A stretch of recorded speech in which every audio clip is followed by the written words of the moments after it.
এবার নিজেরা গৃহযুদ্ধে জড়াচ্ছেন ফিলিস্তিনিরা। গাজার নিয়ন্ত্রণ নিয়ে যুদ্ধে জড়াতে প্রস্তুত মাহমুদ আব্বাসের ফিলিস্তিন অথরিটি বা পিএ।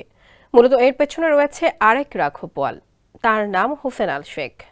ফিলিস্তিনের প্রেসিডেন্ট মাহমুদ আব্বাস পদত্যাগ বা মৃত্যুবরণ করলেই তার প্রেসিডেন্ট হওয়ার সম্ভাবনা রয়েছে। তাই তিনি এখন যুক্তরাষ্ট্রের সঙ্গে আঁতাত করে গাজার নিয়ন্ত্রণ নেওয়ার পরিকল্পনা করছেন।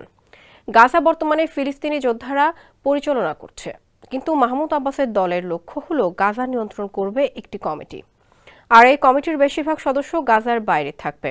মিডল ইস্ট আই জানিয়েছে, রিয়াদে মার্কিন প্রেসিডেন্ট ডোনাল্ড ট্রাম্পের মধ্যপ্রাচ্য বিষয়ক দূত স্টিভ উইটকফের সঙ্গে বৈঠক করেছেন হোসেন আল শেখ। ট্রাম্পের দূতের সঙ্গে ফিলিস্তিনি এই কর্মকর্তার বৈঠকের ব্যবস্থা করে দিয়েছে সৌদি আরব। তবে সৌদি আগে থেকে এ পরিকল্পনার ব্যাপারে কোনো কিছু জানত না।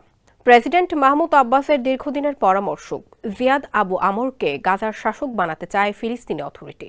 তিনি ফিলিস্তিনের উপপ্রধানমন্ত্রী হলেও তার হাতে অনেক ক্ষমতা থাকবে। তিনি হবে গাজার শাসক কমিটির প্রধান।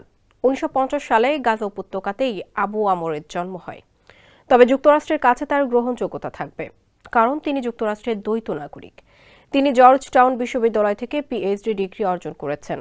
দীর্ঘদিন ধরে ফিলিস্তিন যোদ্ধাদের দুর্বল করতে এবং মাহমুদ আব্বাসের দলকে শক্তিশালী করতে চাচ্ছেন যুক্তরাষ্ট্র। ফিলিস্তিনি যোদ্ধারা ইসরায়েলকে প্রতিরোধের যে শক্তি অর্জন করেছে এবং এই লড়াইতে তারা যে নমুনা দেখিয়েছে সেটা নষ্ট করাই আমেরিকা এবং ইসরায়েলের এখন মূল লক্ষ্য।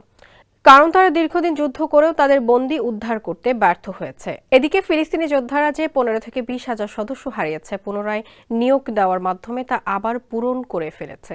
এজন্য মাহমুদ আব্বাসের দলকে নিয়ে নতুন করে ষড়যন্ত্র শুরু করেছে যুক্তরাষ্ট্র ও ইসরায়েল।